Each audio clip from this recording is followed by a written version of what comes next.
from my right, your left, the order they're going to go in. Right, left, anyway, directions. There we go. The order they're going to go in. We're going to have Adam Mossoff, professor here at George Mason. Next, we're going to have Professor Kevin Murphy from the University of Chicago Booth School of Business. Then we'll have Larry Horn from MPEG LA, and then we will wrap up with Mitch Glazer from Recording Industry Association of America. Going to give them each their about 15 minutes of time and then open it up for questions. So, Adam.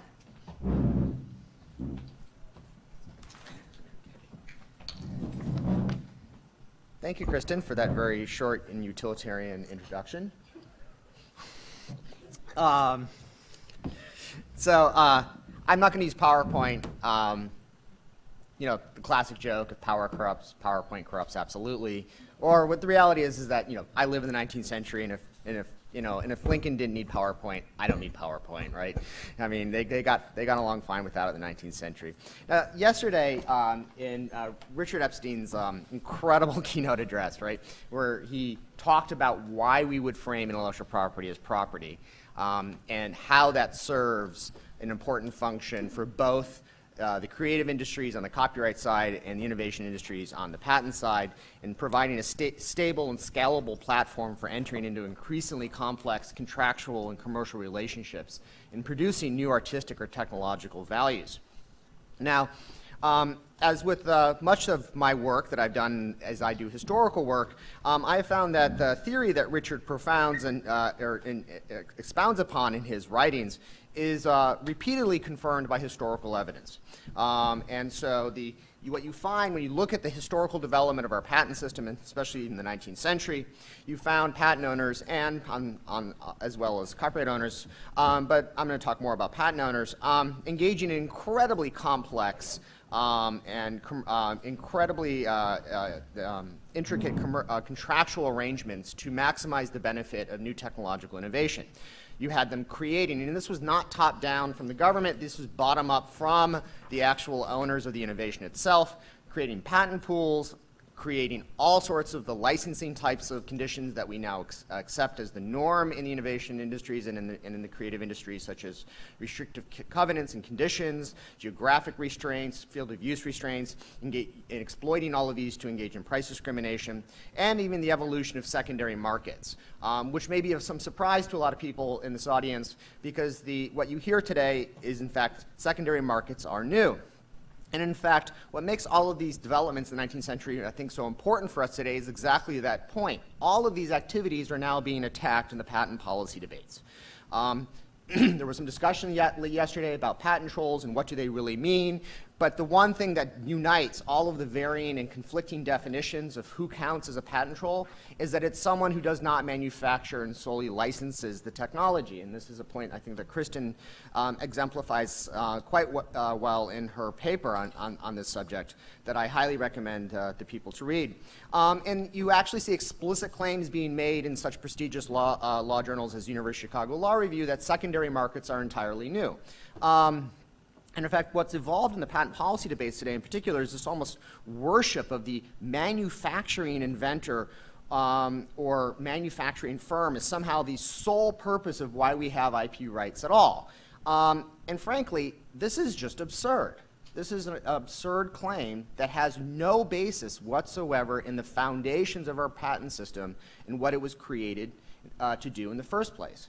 I mean, the key feature of the U.S. patent system from the get-go, from the Constitution and in the very first Patent Act of 1790, was that it established property rights in innovation, and similarly for copyright, property rights in creativity. And this was distinguished expressly against the types of legal entitlements that were secured in patents in England, which were not property rights. They were personal monopoly privileges granted by the Crown to the Crown's subjects.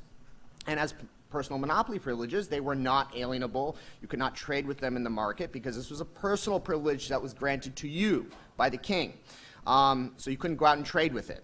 And in fact, this was widely recognized in the 19th century by courts and by legislatures as a distinctive feature of the United States approach to promoting and protecting new innovation. That patents in the United States, as distinguished from how they were defined and secured in England, are property rights, not monopoly rights. And what does it mean when we say that there are property rights? They didn't mean, they weren't making that statement as rhetoric. They meant that in the full legal definition of what it meant to have a property right, which means it's freely alienable. You could convey it to other people, you could devise it in a will, it would be inherited if you died intestate. All the things that were not incidents to a monopoly privilege. And of course, as you heard yesterday, and I think incredible detail and statement from Professor Epstein, that what freely alienable rights mean is private ordering from the economics perspective, right?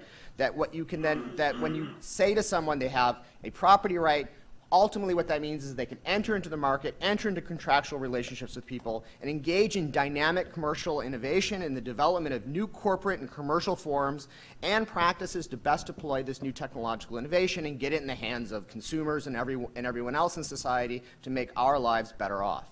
Now, that's the theory, as you heard Professor Epstein yesterday detail very well, and the theory makes really great sense because it also, as I said, is confirmed in the actual practices of the patent owners in the 19th century in creating the very commercial practices that were responsible for the explosive growth in the U.S. innovation economy, and yet are now under attack as somehow inconsistent with and fundamentally contrary to the very patent system that gave birth to this.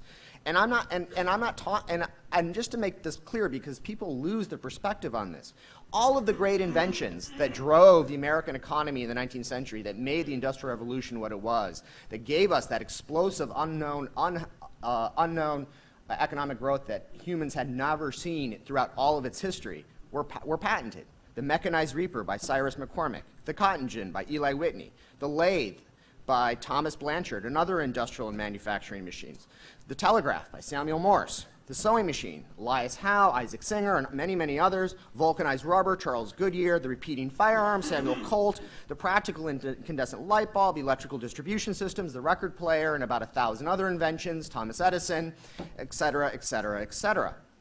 Now, the significance is that every one of those people engaged in very complex commercial innovation on top of their technological innovation to convert their inventions into actual real-world innovation that was used by people in the market and ultimately in their homes and personal lives. I mean, the classic example that many of you have heard me talk about is patent pools. Patent pools, and of course many of you have heard me talk about this because I'm now known as the sewing machine guy in the patent policy debates because of my historical study of the sewing machine wars of the 1850s. I often talk about that in the context of the smartphone wars, but what I don't often talk about and don't get the chance to talk about is that the solution to the sewing machine wars was a private ordering solution that was created by Orlando Potter, who was a lawyer and president of Grover and Baker, which was one of the sewing machine companies that was involved in the sewing machine war of the 1850s, and conceived of what was they called the sewing machine combination in 1856, which was the very first patent pool ever created in history. A cross-licensing arrangement between multiple owners of patent rights that covered a single commercial product, the sewing machine, for the purposes of freeing the manufacturers up and other entities to engage in commercial activity in the marketplace. And more significantly, as many of you heard me talk about, Elias Howe was not a manufacturer. He was solely a licensing entity, a member of that pool, and in fact the precipitator of the whole of the sewing machine war itself. But in addition to the commercial innovation by members of the sewing machine combination, I'm sorry, there was additional commercial innovation by members of the sewing machine combination on top of this radical and innovative commercial development of the patent pool. So Isaac Singer, for instance, invented the rent-to-own program, as a way to deal with the price point difficulty with selling sewing machines that were $125 at a time when the average annual income of an entire American family was $400 a year. So people didn't have the ability to take 25% of their income and spend it on a sewing machine. He invented mass marketing.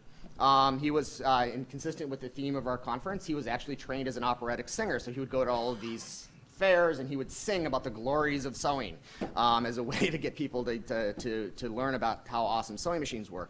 He invented the very first trade-in program. Trade in an old Singer sewing machine or a competitor Singer sewing machine, get $50 off a new Singer sewing machine, which, by the way, dealt with the problem with the price point issue, as well as precluded the development of a market in used sewing machines and continued to permit the sale of new sewing machines. Wheeler and Wilson and the other members of the sewing machine combination also expressly adopted the American method of manufacturing, which is the use of machine-tooled interchangeable parts that was invented by Eli Whitney. And in fact, the sewing machine was the very first commercial product to which that method was deployed in any consistent way. And before that, the only product that was produced using the American method of manufacturing was firearms or rifles. And as a result of all of this, of course, sewing machines became fundamental industrial products of the 19th century. The Singer Sewing Machine Company in the 1860s becomes the very first multinational corporation based out of the United States. It was selling more sewing machines in Europe than it was in the United States in that decade. But also the licensing business model as such, the idea that you don't manufacture, right? This is the whole idea of having property rights. You can go into the market and do things other than manufacture. You can actually embrace this radical idea that was developed and explained by Adam Smith in 1776 in The Wealth of Nations, the idea that division of labor, market specialization is what makes possible the reduced cost of items and the explosive growth in the products in the marketplace. And so the licensing model, given that patents were property rights and could be therefore divided up, you could sell interests in particular areas or future interests in them.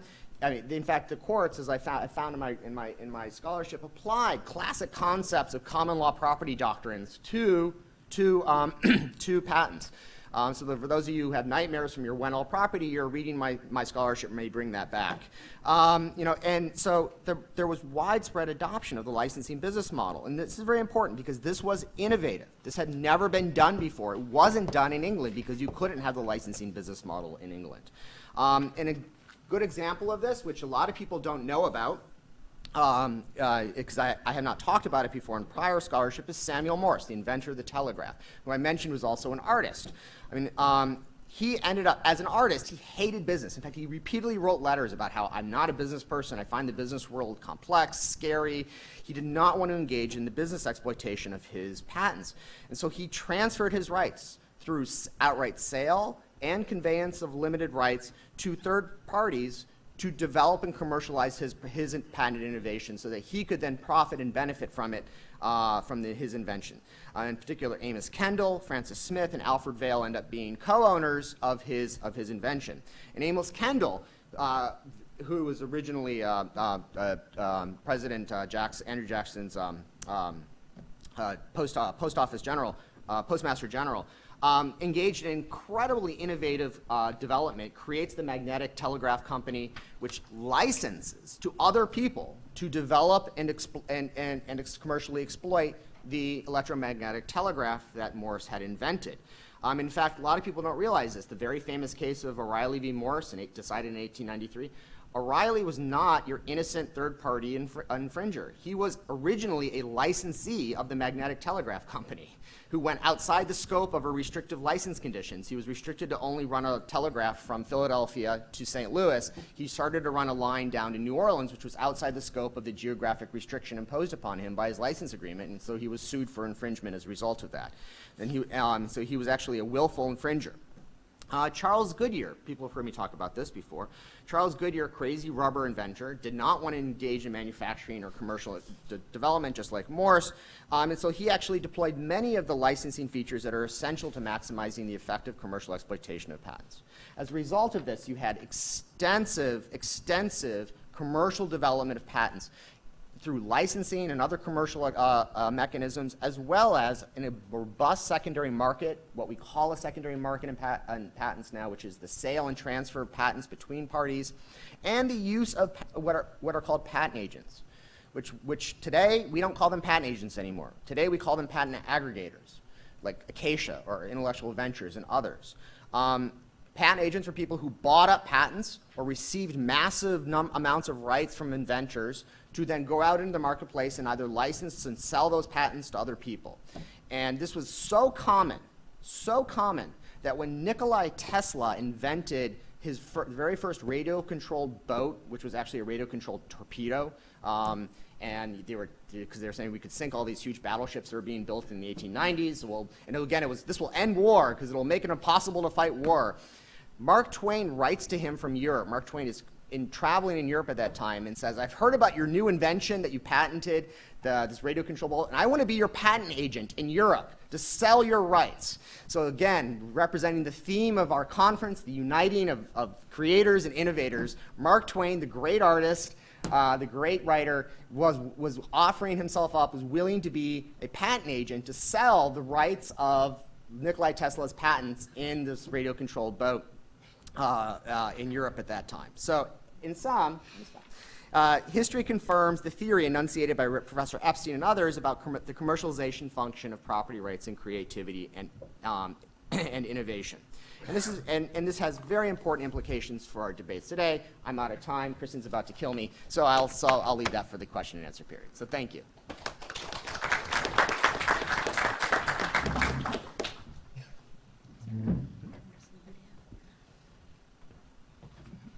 I too will follow Adam's lead and not have a PowerPoint. And he ran over because Kristen really couldn't kill him.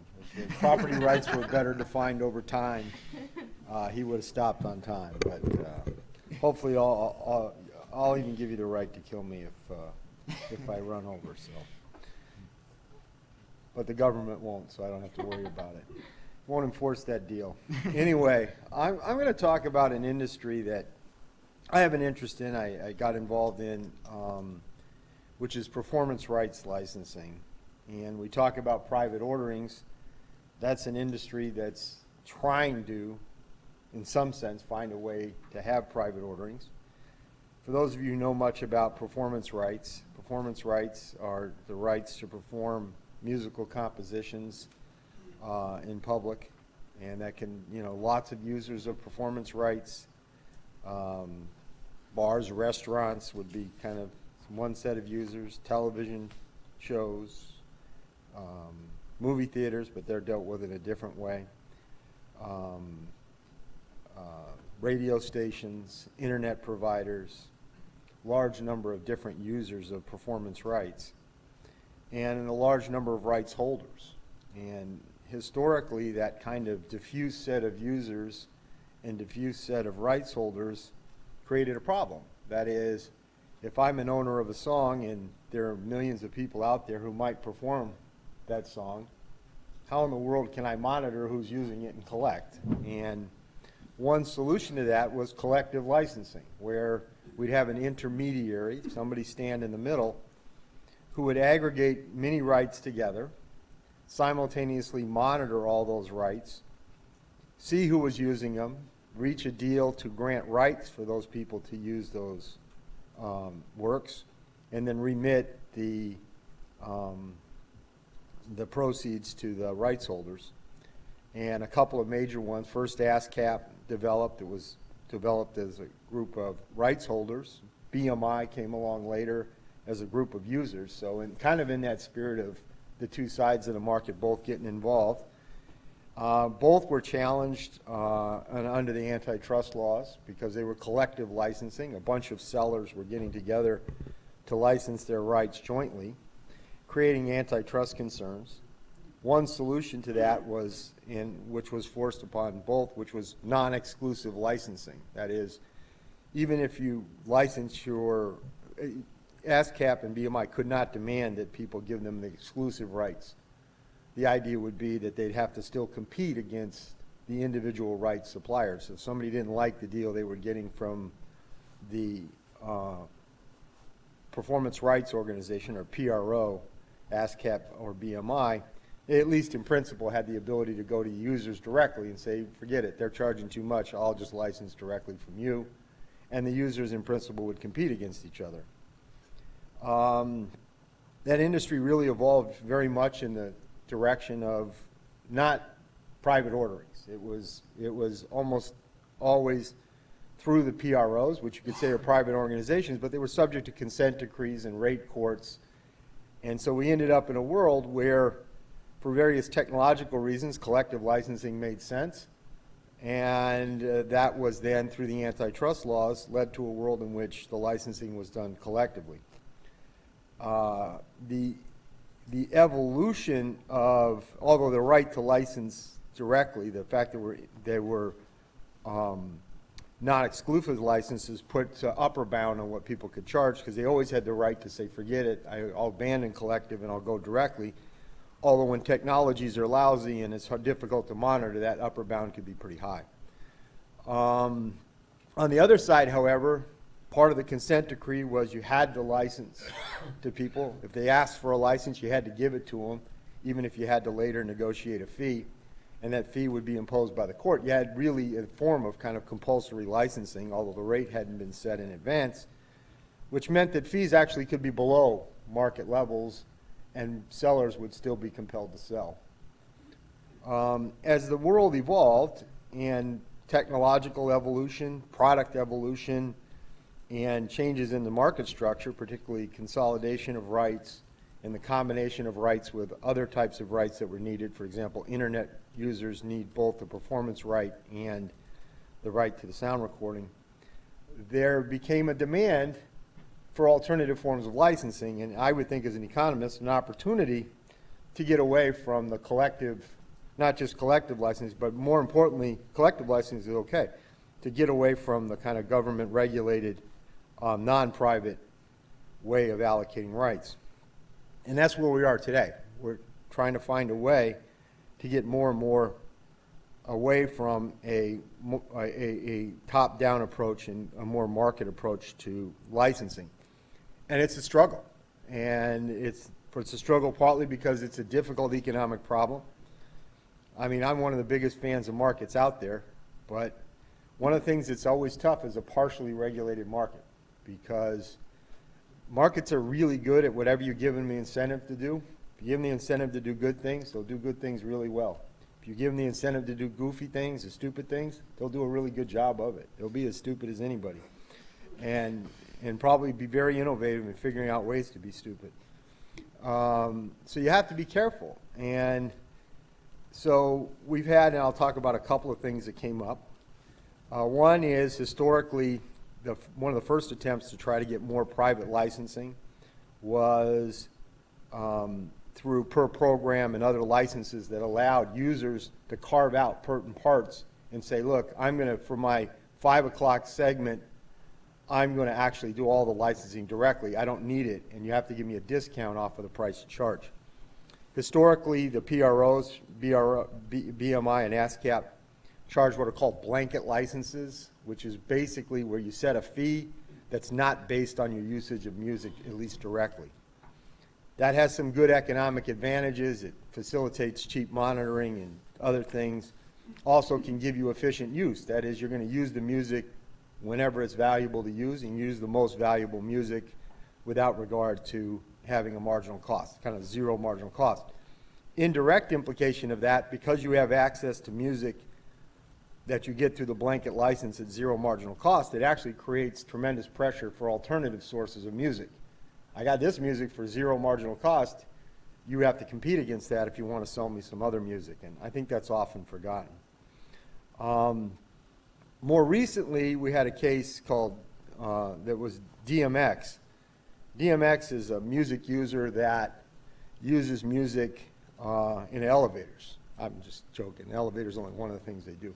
But it's background music that, a key feature of DMX type user is they have a lot of control over the music that they use. They decide what music they're going to put in the elevator. And given you're going to spend a very short period of time in the elevator, there's a lot of substitution possibilities between which of the goofy songs you get to hear. Anyway, so that was part of it. And they created what, and DMX asked for what was called a carve-out license or an adjustable fee license that allowed them to get a discount off the blanket fee based on how much music they used.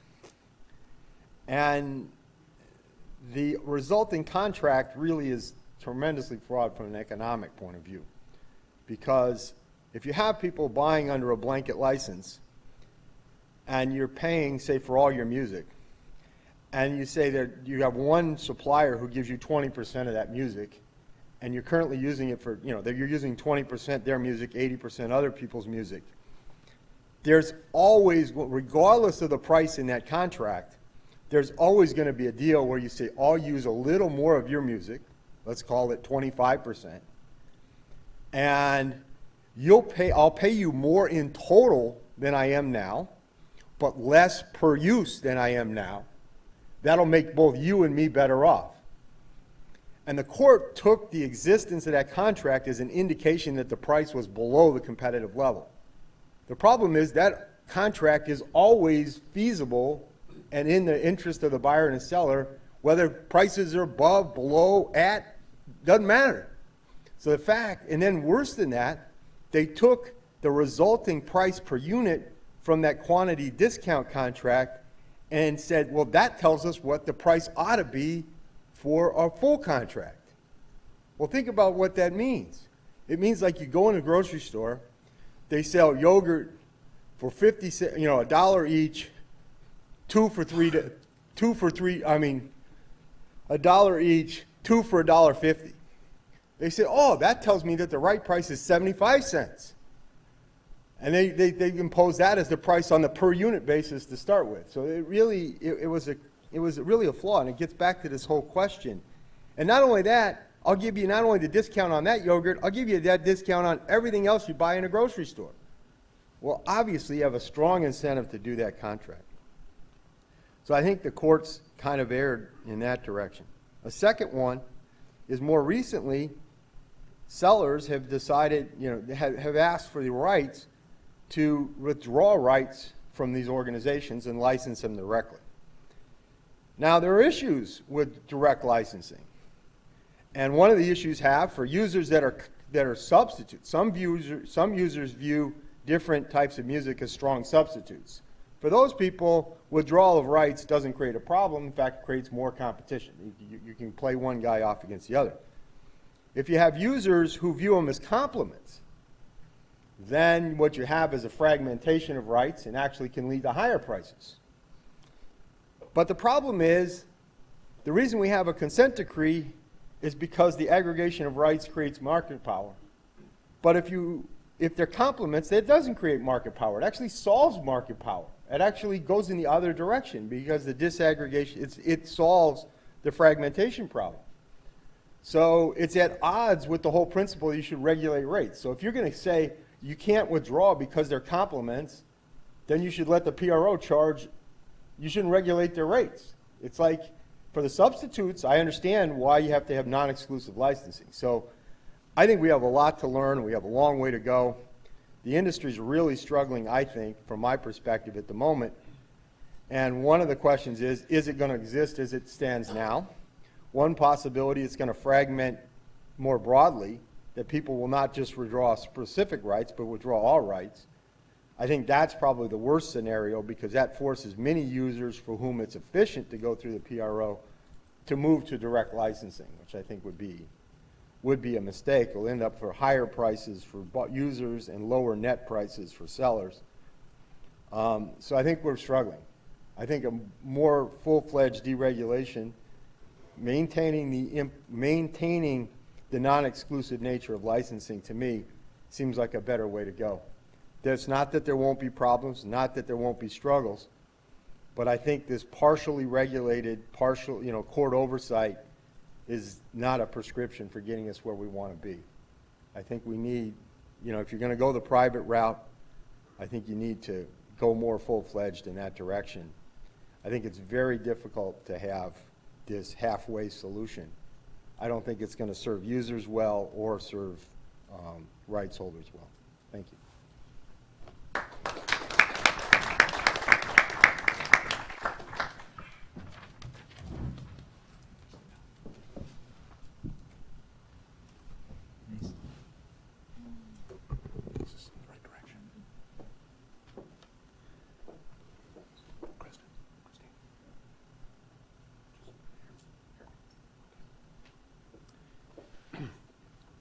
Unlike Adam, I didn't draft Lincoln's speeches, so I'm going to use PowerPoint.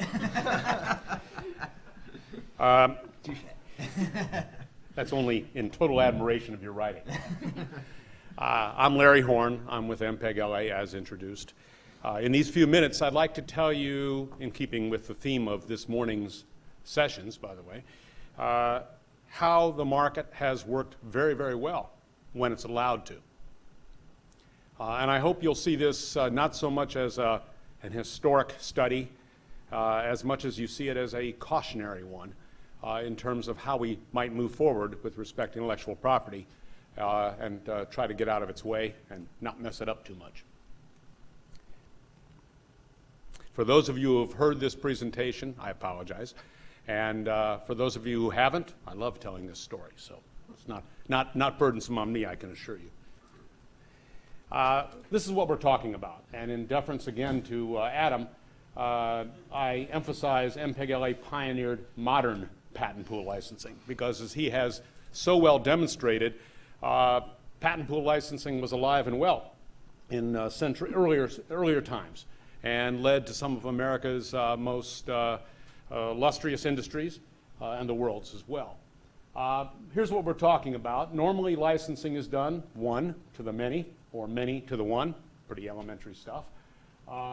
In a case where technologies are held by many different patent holders, emerged a need for a model, which is the MPEG-LA patent pool, where there are many licensing to many. So rights in a technology, a fundamental technology, a standard, a platform, if you will, might be held by many different people, many different companies. Not all manufacturing, many having no manufacturing at all. That's totally irrelevant. They have property, it reads on the standard, it is essential to the implementation of the standard, it is eligible for a pool license. That's the many on top. Normally these things work best when there's a lot of confusion on the top and when there's a lot of confusion on the bottom, which means there are many users waiting to take advantage of this technology. And were there not an efficient license available in the market, as we'll see in a moment, I dare say many of these technologies would die on the cutting room floor. They would not be readily available. Licensees would not be willing to take the risk of dipping their toe in the water and trying the new technology in many new creative products, and the market for what would otherwise be a very viable technology would not be alive. The story goes like this. In the 1990s, the MPEG-2 standard required for digital television transmission and playback and so forth, and coding, faced a patent thicket. As I said, many different patents owned by many different patent owners read on a standard which had been developed by a committee of the International Standards Organization by the name of MPEG, and Moving Picture Experts Group. And those folks developed a standard which was uncompromising in its quality in order to usher in the video digital age to the world. I say uncompromising because it was conducted according to very strict rules, favoring no particular company, looking for only one purpose, which was let's get the best standard out of this that will deliver high-resolution video for entertainment. And they did it, and they did it really, really well. They faced one big problem, though, one big challenge, which was what about access to the essential patents? If there are so many, and they are owned by so many different parties, how are people going to find an efficient way to get access to that intellectual property? Now, again, people can start using MPEG-2. The standard is published. There's no prohibition to their doing so. That said, the underlying intellectual property is owned by many different parties. So at best, this meant huge risk for the parties that were embarking on the use of this technology, and at worst, it meant that the standard could not be used at all. And that's the problem that was faced. Out of that standard setting, in the aftermath of that standard setting, emerged a blueprint for a business plan which became MPEG-LA. MPEG-LA has no affiliation, official or unofficial or otherwise, with the MPEG group. We are just a patent licensing company which goes by that name. And the business model that emerged, as I said, was the genesis of our operation. We started first to license the MPEG-2 standard. And as they say, from humble beginnings, it started in the sense that initially only 8 patent holders dipped their toe in the water to volunteer to include their intellectual property in that license. Now, for some who did not, it was a matter of the fact that their patents had not issued. In other cases, they simply were keeping their powder dry to see if this experiment worked. And in other cases still, they thought they could do it better. And of course, as we've heard other speakers say, this is a non-exclusive vehicle. Individual users always retain the right to negotiate licenses with individual patent holders as an alternative. In fact, the MPEG-LA license is the alternative. It's the alternative that allows you to get all of this intellectual property in one place at one price. That's the efficiency we brought to the market. Because of the novelty of this approach, the various initial patent holders decided to go before the U.S. Department of Justice and get a business review letter, which issued at the end of June 1997. Many of you may be familiar with it. For those of you who aren't, if you pop in MPEG-LA in the DOJ website, it'll come up. It's actually a very coherent document which explains a lot of the rationales behind this model and the reasons why it was found pro-competitive. Subsequently, the EC issued a comfort letter in December of 1998, and the MPEG-LA solution was off and running into the market. As I said, it began with only 8 patent holders. At its height, it included 27 patent holders. And at the beginning, it included about 100 patents. And at its height, it included more than 1,000. And these kept getting added, and they kept getting added without an addition in the royalty that was being charged. It started out as a royalty. This was the bargain that was made with the marketplace. You pay this royalty, it'll be our objective to try to bring as much essential intellectual property into this license as possible. The rate won't go up during the current term. It was rate limited from term to term, and in so doing, it became the, shall we say, the home where most users went to get their licensing rights. Today, MPEG-LA's MPEG-2 program has some 1,900 licensees, accounting for most MPEG-2 products, and of course MPEG-2 products are pretty much, well, they used to be household words, now they're being totally replaced by new technologies of various sorts, but they're still quite prominent in the form of TVs and DVD player recorders, Blu-ray disc players, set-top box, PCs that play video, video discs, game machines, and the like. So what's the result of all this? And again, MPEG-LA's program can't take full credit for this. The standard is a masterpiece of its own, and it was something that the industry aggregated around in order to usher in the digital video age. But the result is that there have been, we estimate, some 7 billion devices in this period of time, some 60 billion video discs, and more than $4 trillion in product sales made available as a result of this standard, which I think far and away is the most successful in consumer electronics history. And again, I think, the license can't take full credit for that by any means, but I think one could reasonably ask that if the license had not been available, could this kind of success materialize? And I think generally the answer is no, because most people knew they had an avenue for getting the rights they need. Putting together these kinds of things, we like to think of them as a pathway to the market. The word innovation has been used. We're talking about bringing creativity, which was mastered by many different engineers across the world, in the form of a standard and bringing it to market. We're talking about, on one hand, balancing access and cost predictability for licensees with the return on investment for patent holders. If the license fees are too low, you'll find you don't get too many patent holders, and you can't deliver a license that has value to the market. Similarly, if the royalties are too high, you can't mass market a large license across 1,900 licensees. You're going to find that you have a lot of litigation to deal with. The good news here is that the MPEG-2 license found a good sweet spot. In the history of this license, which has now been around for some 17 years, there have been just about 40 lawsuits brought. 40 defendants have had lawsuits brought against them, and that's a pretty good track record, I think, for having 1,900 licensees. Again, it was a license that was easy for people to grab. It had a reasonable cost. It created a level playing field. Everybody was paying the same royalty, and again, the industry blossomed. And of course, as we've discussed again and again over the last couple days, the ability to create these licensing models and generate money, monetize patents, leads to new innovation in the future. And I think that's just, that's something which we've seen again and again.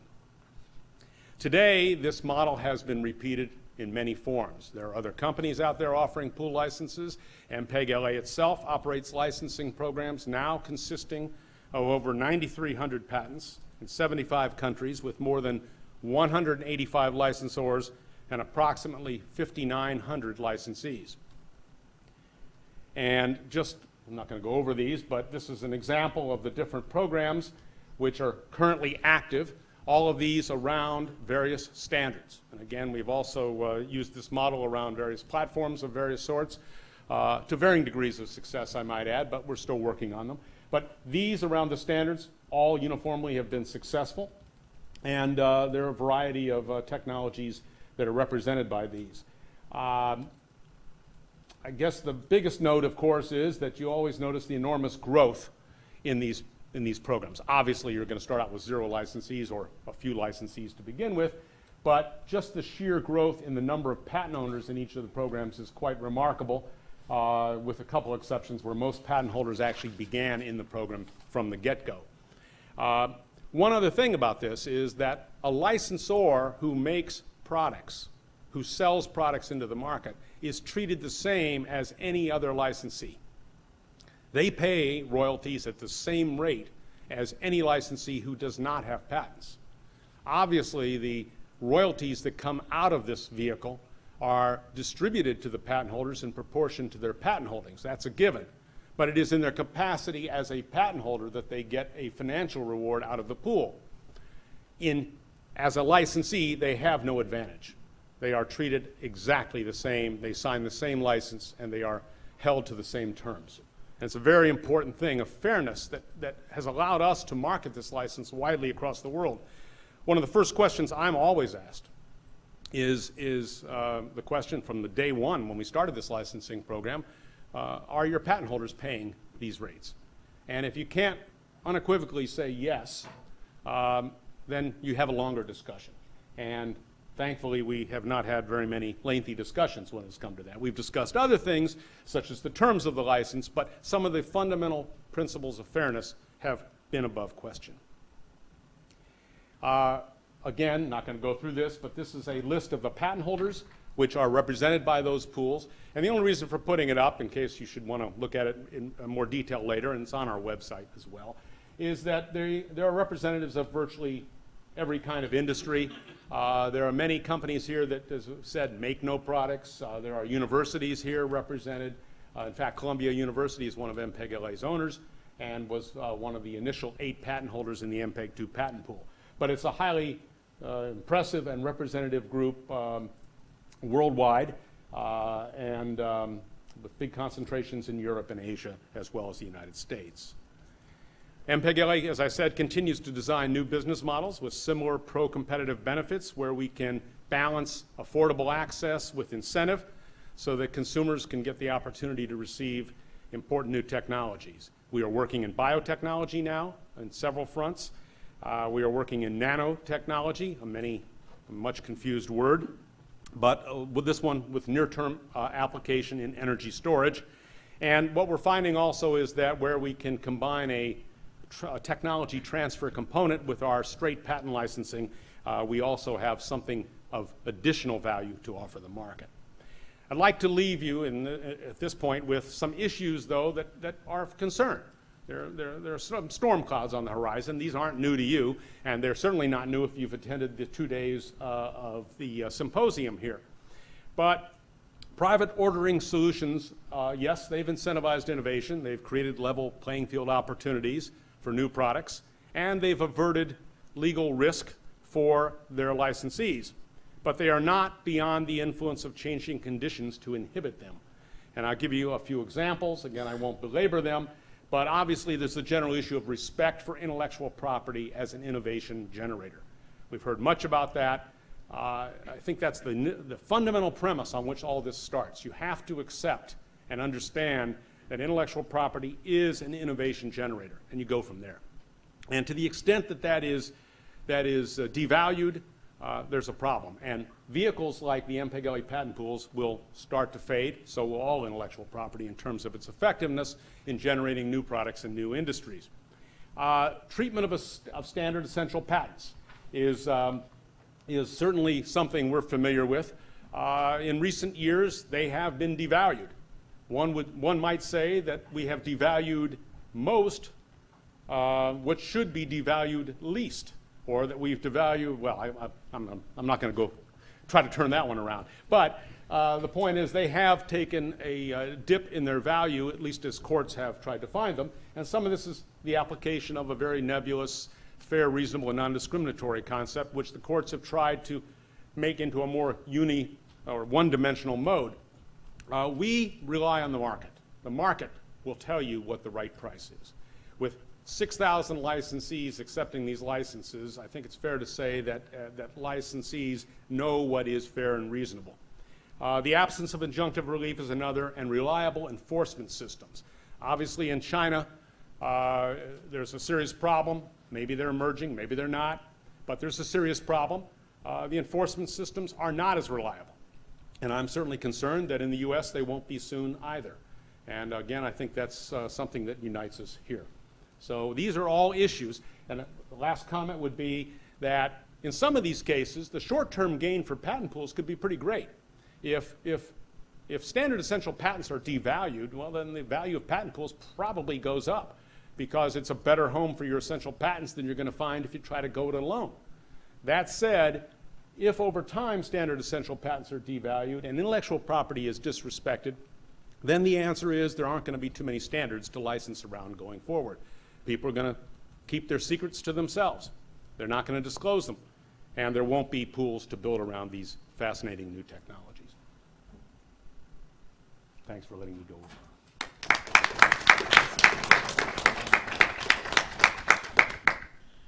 Is it okay if I do mine from here? Do I have to stand? It's fine with me. All right. So I'm the last guy on the last day on a Friday. I'm feeling serious pressure to be compelling. I want to talk a little bit about the economic realities and incentives in the music business around private ordering, and start from a little bit broader scope than Professor Murphy. But like everything in the music business, whenever the Constitution gives a political body control over all of your assets and developing your rights, any private ordering is always going to center around disruption in the marketplace combined with politics, market power, and judges.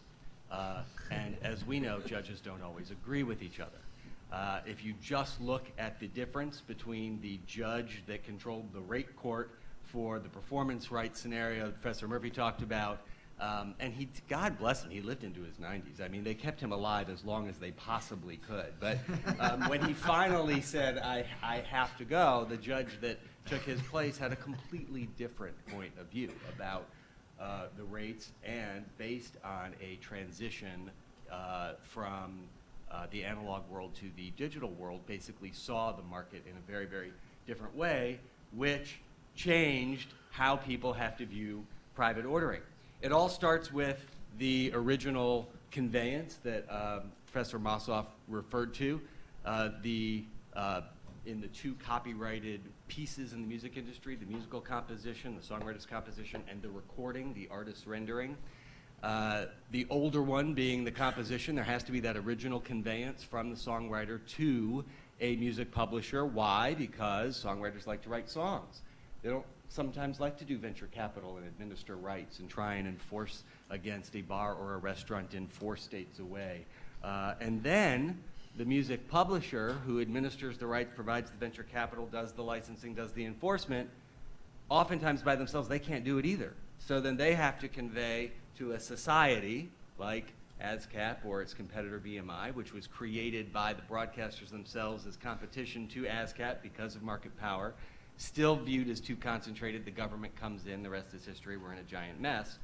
And then that society has to engage in the administration of rights, the licensing, the collection, the distribution. All these private ordering mechanisms all center around basic rights that Congress establishes. the right to perform, that means the listener doesn't get to keep anything, the right to make a copy, to reproduce something, or the right to distribute when you actually sell and the user actually does keep something. And usually these private ordering systems hum along until the next disruptive technology. And so if you look in the world of musical compositions, you can sort of trace private ordering through the advent of the piano roll, and then through the advent of radio, and then through the advent of the record, and then through the advent of digital dissemination. And the latter one can really put at risk, I think, the ability to maintain a professional class of musician and songwriter, but it also offers the most opportunity if people can get the system right. And unfortunately, private ordering alone can't get the system right because it depends on a decision of a particular judge, or how the Justice Department reviews these consent decrees, or how Congress ultimately decides to figure out the situation while you're lobbying against broadcasters, the technology community, lots of new digital companies, and not that songwriters and music publishers are bereft of power or lobbying presence. But as you can see, whenever you have to balance interests, you can't always think of getting the system perfectly right. And so we start out with a system that's developed by necessity in the musical composition world. You have to be able to get together collectively in order to license, collect, distribute, administer your rights, et cetera. But that creates a market power problem for price setting. I think everybody at this point thinks we would have been better off if we had just had 10 or 15 societies, none of which reached crucial antitrust, doom, and then they could have avoided the consent decree issue in the first place, with courts basically setting prices that are below market. But we had two, and then there's a third society, CSAC, which is not currently regulated by the regulators, but who the broadcasters and the digital companies want to be regulated by the regulators. And in the world of digital dissemination, the economic reality and the reason why music publishers and songwriters are so nervous is because when you have rights that change with technology, your revenue is deeply affected.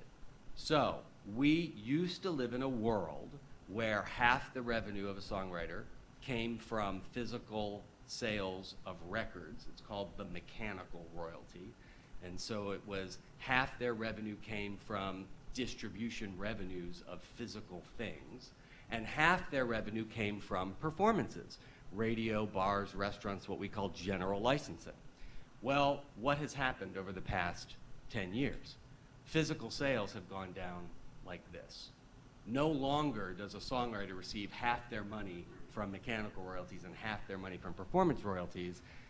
Mechanical royalties have gone down 80%, and they're going to end up being nothing except for synchronization in a commercial or some one-offs that you negotiate yourself in the free marketplace.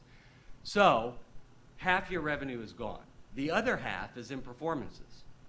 And what's happened is, in the performance world, getting 4% of the gross revenue of every radio station around the country, or a little bit from every bar and restaurant around the country, compared to getting 4% from one internet radio company that's national in scope, are two very different economic valuations. So as radio listenership goes down, and we get 2 or 3 national digital radio companies, Pandora, iHeartRadio, SiriusXM, et cetera, it's a very different economic equation for a songwriter and a music publisher to get 4% from each of those 3 companies versus 4% from every single radio station around the country. So half your money's gone, and what's left and what is the future and what we're transitioning to leaves you with much less than half of a half. You can see why the economic realities of how you engage in licensing and private ordering as the rights change based on technological disruption become very, very important. And that percent that you're going to get that's now going to constitute your entire livelihood is in the hands of one judge sitting in New York, and she gets to decide whatever she wants because the rate standard is something like whatever's equitable. We're nervous, and I think for good reason. On the recording side, there are other challenges. On the recording side, we have a little bit more of a hybrid. We have a free market when it comes to interactive performances. So whether we're selling a record, which we're not doing much of anymore, or whether we're talking about a streaming service, if it's an on-demand service and it's something that constitutes a sale or something that would sort of substitute for a sale, if it's interactive, it's the free market. But if it's radio, if it's non-interactive, if it's that passive listening experience, then we live under a compulsory license.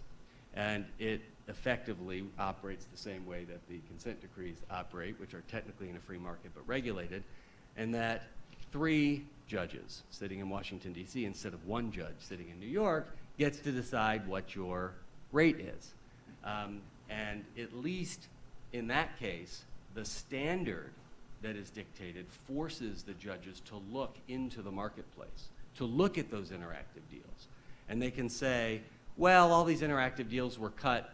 Let's try and find the economic delta between the value of an interactive service and the value of a radio service. And we basically have a market benchmark. And from there, we can sort of discount because it's passive listening, and we come up with a rate. And so people have learned to live with a process that at least has market benchmarks, even if it's in a compulsory licensing atmosphere. So in that case, it's not really private ordering. It's not like the record companies came and said, gosh, we'd love to get together in a society because we're incapable of licensing 4 people in the marketplace ourselves when there's only 3 of us. I think with 7 actors, we're capable of actually creating a market.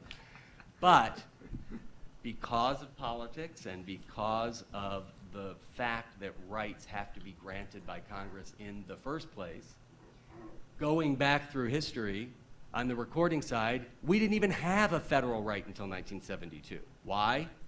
Radio. Radio got sued by the songwriters and were told that they had to pay them because compositions were actually mentioned in the Copyright Act of 1909. Edison did not invent his key invention early enough for the 1909 Act to contain the word sound recording. Yeah. If it had, we'd be great. But when we sued, when the artists sued the radio companies and said, you're paying the songwriters, you have to pay us too, actually it makes more sense to pay us even. The court said, well, sound recording's not in the 1909 Act, you're going to have to go to Congress because after all, the Constitution says they're the ones that get to say whether or not you have a right. And then it becomes a lobbying battle between radio and the record companies. That's still going on 80 years later. We're still trying to get a terrestrial right. But not until 1972 did we even get a right federally to distribute, to even sell records in record stores. We have to depend on a patchwork of state laws, which we're still doing for music before 1972. And then not until 1995 did we finally get a digital right, only because the broadcasters were very willing to say, it's fine with us if our future competitors have to pay and we don't. And so since it was a new right, we were willing to take whatever we could get because we're starting from nothing, and if that means that the cable and satellite companies who are subject to the new law insist on a compulsory license to do it, well, there you go, then we'll do it. So in the recording side, we have a little bit more of a hybrid, but what's interesting to watch is how all of it fits together, and I'll just give you one example that sort of shows you how all of this impacts the actual free market. When record companies go out and they want to license a sound recording to a digital service like YouTube, YouTube says, well, here's the deal.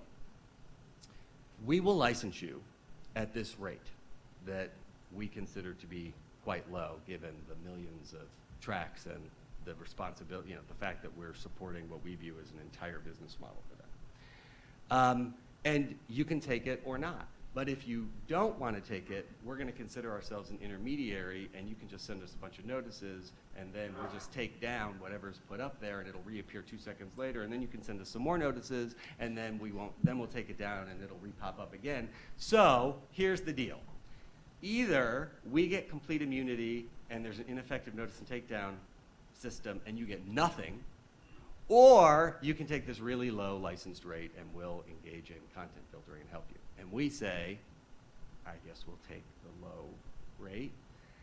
And then we go into the Copyright Royalty Board, and the digital radio services say, you know how you have to look at benchmarks in the marketplace to set the rate for what we're going to get? Well, look at what they just licensed YouTube for. I think that should be the benchmark for everything that the court considers right here in the digital radio world. And we all freak out and wonder how in the world we're going to make it in this new world full of politics, judges, private ordering, and technological disruption. So the reason why I'm optimistic, and I will end on a note of optimism, is because of two things. One is scale, and the other is people really like music. I would not underestimate the latter. The fact is that as we move into a streaming world, the key to surviving is going to be breaking through the clutter. It's going to be pieces that are related to, but not necessarily part and parcel of the licensing of the music itself.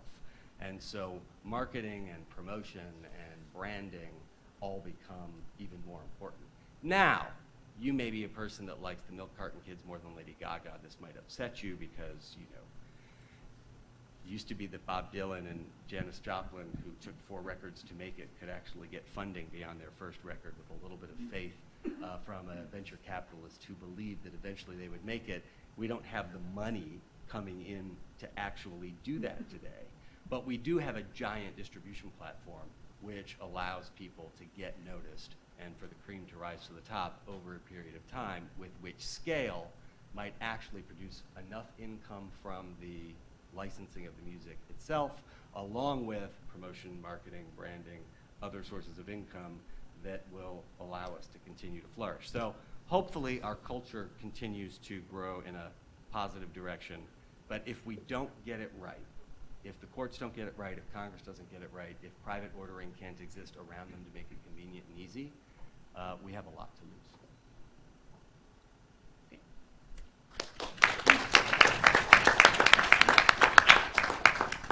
Okay, so I am going to give the panelists a minute or two to respond to each other if they'd like, and then we'll open it up to questions from the audience, or you can just pass if you'd rather open it up. I think I'd like just to respond a little bit to what Mitch said, and I think in a lot of ways I agree. I think in these areas there's a private market, but the private market outcome is greatly determined by the rules that Congress sets, and then even more so how the courts interpret those things that Congress says in not such clear terms. And you know, what was included or not included really matters. But I think the way to think about it is you're always going to have a mixture. But the question is the private ordering at the center and the courts are kind of cleaning things up around the edge, or is it really you have the private ordering built around the court's decisions, and that latter one is the one that really turns into a mess, because you know, it's like performance rights, it's all like I'm looking at you, looking at me, and nobody has any idea what a market outcome would look like. And then the other thing is whenever you try to benchmarks is the rule. Okay, we'll have this pre-market, we'll have this little market out there, and we'll all look at it, and we'll see it, and that we'll base everything off of that. But of course, if the actors in that market know that you're doing that, that market's no longer useful to look at. It's a great benchmark until you start using it. And once you start using it, it completely changes everybody's incentives, because they now know that that's the tail that's wagging the dog. And if it goes left, it goes one outcome. If it goes right, it goes the other. Well, that tail's not moving like it used to. And that's the real challenge, I think, in these markets, is how do we get them market-centered? It's not we're going to get away from courts, but how do we get them market-centered and away from court-centered? The other thing I would add is, he's dead right.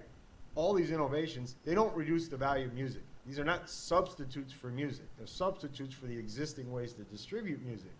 In principle, that should make music more valuable, not less valuable. But because of the way the systems work, it doesn't always work out that way. Mitch, did you want to?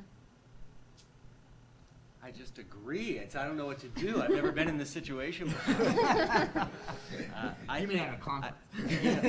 The one thing I will add about what's happening right now, just because it's topical, is that because of the situation where private ordering with the collecting societies has worked generally well for what we call general licensing, bars, restaurants, and radio. And because the transition to the digital world has made it not work as well from the songwriter's perspective for Pandora, iHeartRadio, et cetera, they really have tried to figure out a commonplace way of splitting the difference by halfway pulling out of the society. And by saying, okay, let's leave general licensing in the private ordering ASCAP, BMI, CSAC system. But for purposes of licensing these new digital actors, I want to pull out, and especially for the major music publishers, I want to license them myself, which Professor Murphy sort of alluded to. And that way I can get a higher price than I could if the judge is setting it, and I can, you know, create whatever benchmark I want and figure it out. Ironically, when you would think if you want to pull out of a society, you can pull out, but the way that it is written and the way that the judge has ruled, it makes it very difficult. You have to be all in or all out. So if you are all out, how do you do general licensing? Now you're back to the original problem, private ordering problem of, you know, a music publisher trying to figure out how to enforce against bars and restaurants 5 states away that they could never monitor. So if you're all out, you're kind of screwed. And if you're all in, well, then the judges ruled that Pandora gets the same rate that every single individual local radio station gets.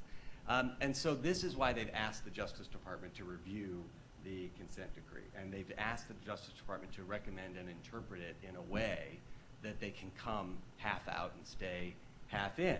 Now, this might not make much intellectual sense, but you can see why for them it makes economic sense. The problem is the judge who has to approve any recommendation from the Justice Department to the consent decree is the one who they're afraid of in the first place.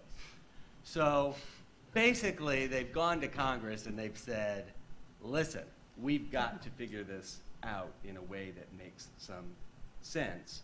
But what makes sense? Does a true private market make sense? Probably not, for the reasons that Professor Murphy talked about. It's really hard to do this all yourself. Market power really is an issue. I mean, collective pricing there are legitimate antitrust concerns here.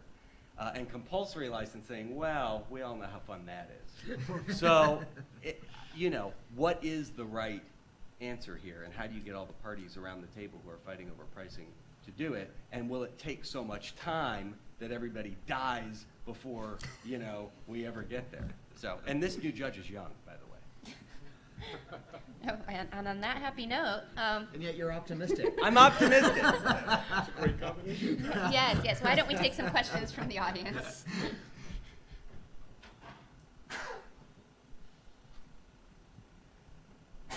Thanks. So on the patent side, we have the example of patent pools. On the copyright side, we have the collective rights organizations, each of which are being described sort of as private ordering responses to certain problems that we could broadly describe as problems of transaction costs. So what I'd like to hear, and it's probably, the answer is probably different in either of the two cases, but I'd like to hear people address how do we distinguish in a principled way between a patent pool on the one side or a collective rights organization on the other side, and what we would call as a bad form of private ordering, a cartel. How do you distinguish between the two normatively and in terms of its actual economic effect? I guess I would say from an economic standpoint, the simple view is that they're actually quite different, because the collective licensing is generally thought of as combining substitutes together. That is, things that you would use instead of one another. So that creates a market power issue. Whereas the patent pool is actually thought of as combining complements together. That is, things that are used together, and therefore, in principle, you would get too high of prices if you let everybody charge individually, because everybody's going to try to hold up the user, with the resulting loss mostly falling on the other patent holders. The problem is, in the music world, it's more complicated, because they're kind of substitutes and complements at the same time. And the, you know, what you need to really do is, that's why you really need in the music world, in my mind, to find a more private solution than we have today, because there's such a diversity between the different users in the music world. In the patent pool case, it's usually more clear. And the other thing that's interesting about music is the patent pools are more specific. It's like you got a group of you, say your picture. In music, there are all these parallel things. And I don't write a song just for radio or just for bars and restaurants. So that industry doesn't have an incentive to say, well, God, if we pay too little, we're not going to get what we need and our product's going to suck, because most of the cost of that worst product shows up for all those other guys who are in a different deal. And that makes it even more complicated in music. It's these parallel tracks that don't show up as often, I think, in a patent pool. I think that's an excellent economic explanation,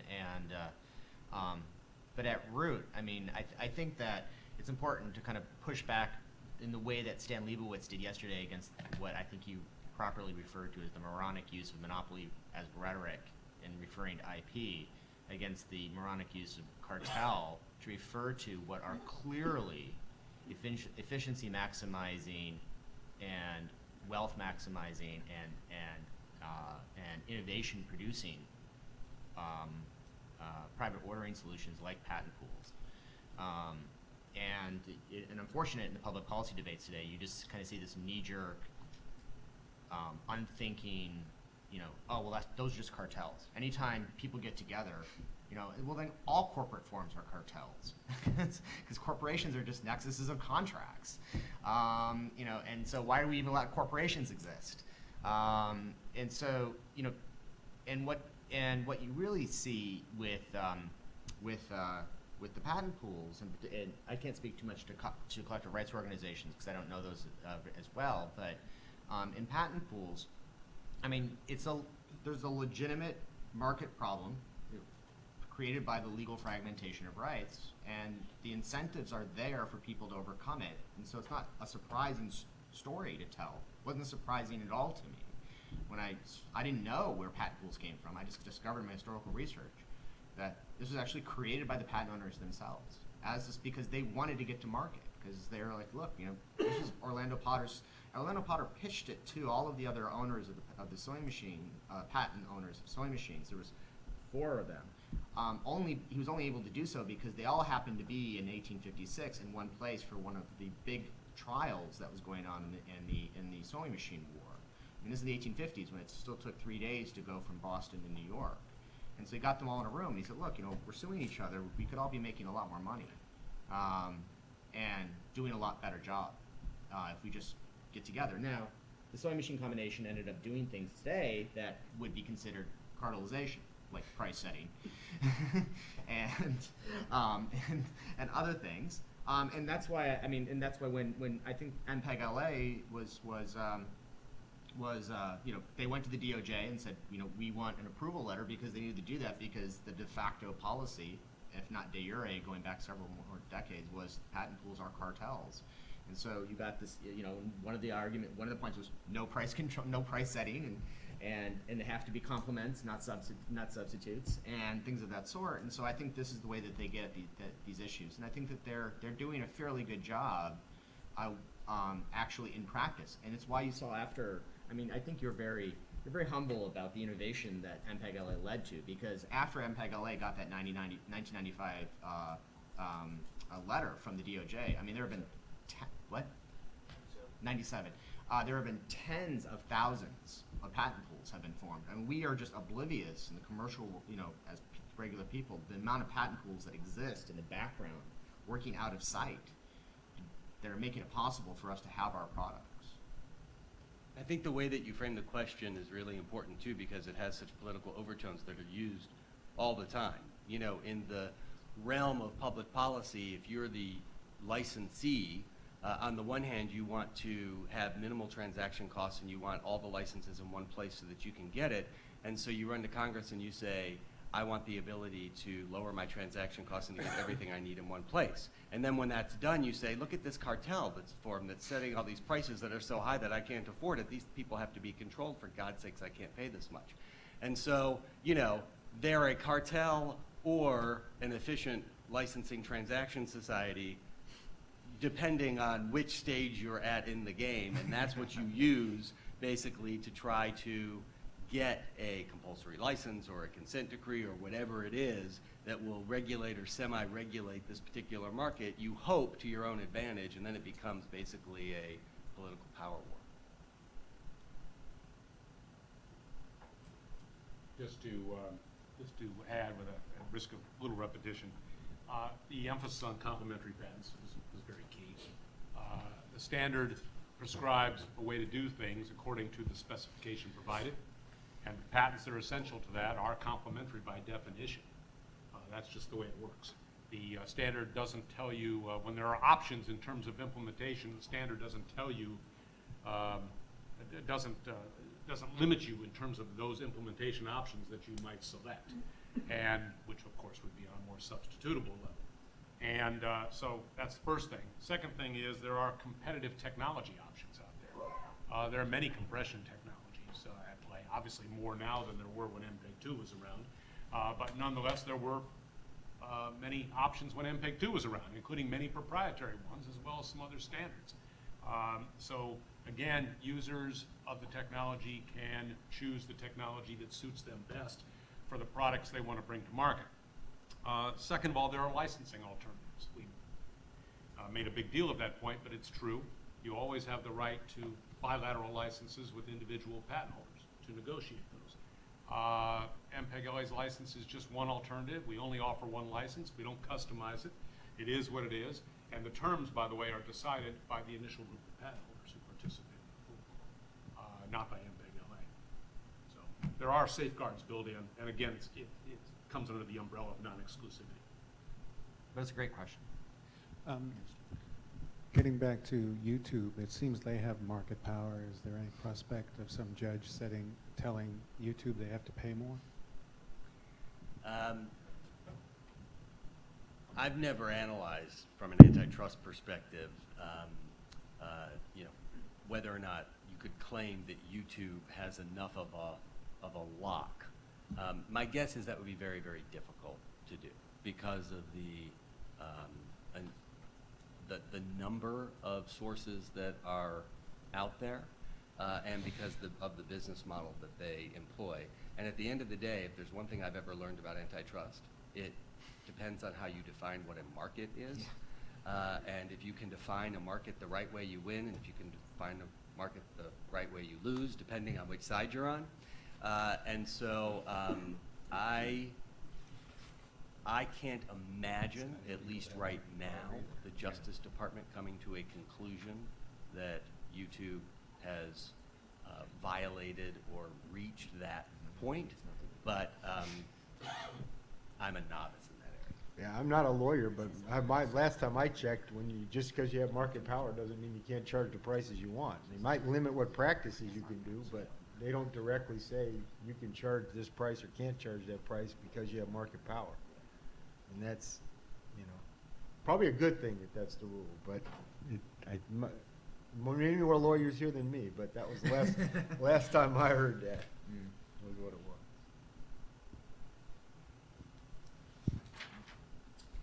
I have a question for Oh, wait. Christina's Sean's coming. next. Okay, so I had a question about music licensing. Professor Epstein spoke yesterday and made the point that PROs do several things. Monitoring, enforcement is included as well as licensing, but those things to be separated out. I think particularly it's really only an issue with bars and clubs. We have lots of little things to monitor. Radio today is pretty trivial with technology to monitor what's going on.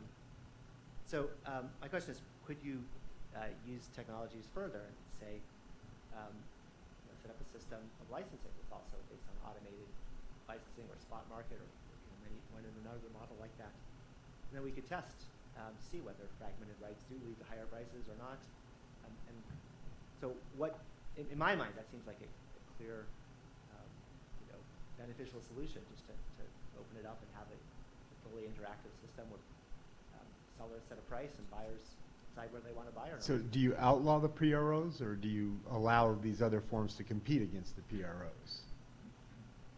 In your world, in your vision, is this like get rid of PROs and only have these other alternatives, or these things that could compete against PROs? I would get rid of PROs for licensing. PROs, say, laundering enforcement. Or, yeah, or they have to subdivide their repertories into Yeah, pieces. okay, That would be yeah. another way, is, you know, certainly in a blanket license world, you could have a world where you can't have more than a certain size as a block, and people can choose whatever blocks they want. That really won't allow you to charge above the competitive level. So there's lots of I agree, there's lots of creative alternatives like that you can think of. So what's holding them back? Well, there are a couple of real-world reasons why broadcasters who depend on an advertising business model might not want a completely electronic system that reports, you know, every single song that they play for monitoring reasons. If you're in the business of showing a certain percentage of listenership on the quarter hour, every hour, and your revenue based on some measure of who's tuning in at those particular times is dependent on potentially an inflated view of, you know, what that is, then, you know, having some random listeners fill out a few cards and extrapolating through an algorithm might be a little bit better for your bottom line revenue than, you know, actually having real live reporting for every single song that you do. On the recording side, we do that. So if you're Pandora, if you're iHeartRadio, if you're at SiriusXM, you are literally reporting on a per play basis every single song that's ever played, period, because your model's a little bit different. But there's a little bit of private ordering in the Nielsen broadcast radio world that might resist a little bit a different system like this. And the other thing is that at the end of the day, users, licensees, like societies. They like being able to go to one place with no transaction costs Right. and actually get a license for Efficiency all the music in the maximizing. world for the Yeah. efficiency. So, you know, there are mixed incentives and lots of related business practices. Many users like both right now. They like the efficiency. They like the efficiency of one-stop shopping, and they like the rates they're getting. They Right. like them both. There's no incentive to say. In fact, in many cases, the users are the people saying, "Oh, don't let the PROs break down. Don't let people out of PROs. We like it. We like the world the way it is. We want that monopoly to be there, as long as we can keep the prices where they are. We'd rather have it that way." That's the message you're getting to lots of people. And they say, you can't let people out because they're compliments, okay? And therefore rates will go up because they're compliments, but when we put them together, you have to regulate rates. But you realize there's a fundamental inconsistency in that argument, which is, if you're gonna tell me you can't let people out because they're compliments, then you should tell me then that they can charge, they should be free to set rates, because it's a patent pool now. You can't say, well, it's a patent pool, and therefore you have to force everybody to be in it, but I still want you to regulate rates as if they're combining substitutes. I mean, make up your mind. It's one or the other. And right now, people want to argue both. Force them together and push the rates down. That's what's being argued today. Okay, so we have time for one quick question, which I believe belongs to Jay. Just a quick question to Kevin Murphy. Given your familiarity with the Motorola versus Microsoft case, what is sort of your sense on the sort of implications of Judge Robart's decisions on FRAN licensing rates and on SEPs in general, both in terms of creating incentives to not be labeled as SEP, and on the other hand, creating incentives to have an expansive definition of essentiality? Yeah, I think it is. That's not a short question, Jay. I give you the short answer, which is pigs get fat and hogs get slaughtered, and that's kind of what happened in that case. Is, it's fine to go out and argue I should be able to get what I want, but there's a definition of reasonable that has to be reasonable, and I'll stick with what I said there. It's going to have implications. I agree. On the other hand, you cannot just have a rule that says the only obligation I have is to negotiate. That just can't be what, in a true complement sense, negotiation would lead. The whole problem is a real problem, and you can't just say I can get whatever I can get. There has to be a definition of reasonable. And, you know, I think that the actions in that case and the demands in that case led to a decision that ultimately hurt the people making the demands. And it's the old analogy that pigs get fat and hogs get slaughtered, I think applies. I'd be Okay. interested to see if you had any comments. I don't want Do to you, be a hog. do you have quick You're not. comments? You're not a hog. You guys do well. No, I think that only goes to the point that I alluded to, which was, Fran was a kind of an equalizer for people to participate in some of these standard-setting organizations. Okay, I make a Fran commitment. There's not a lot of detail about what that means. It's just a way that I can enter the room, and with emphasis on the ND part of it, the non-discriminatory part. And now people are lopping on all kinds of requirements on Fran that is going to inhibit people from participating in these groups in the first place. That's what I said. Or people are going to have to define more clearly what they mean by Fran in their rules. And that's not going to be a good thing either. That's Every evidence of standard-setting organizations trying to do that so far that I've seen is a mess. is a mess. And predictably so, because that's not what they do. Let the market decide that. They're good at engineering standards and the like. Okay. Should be.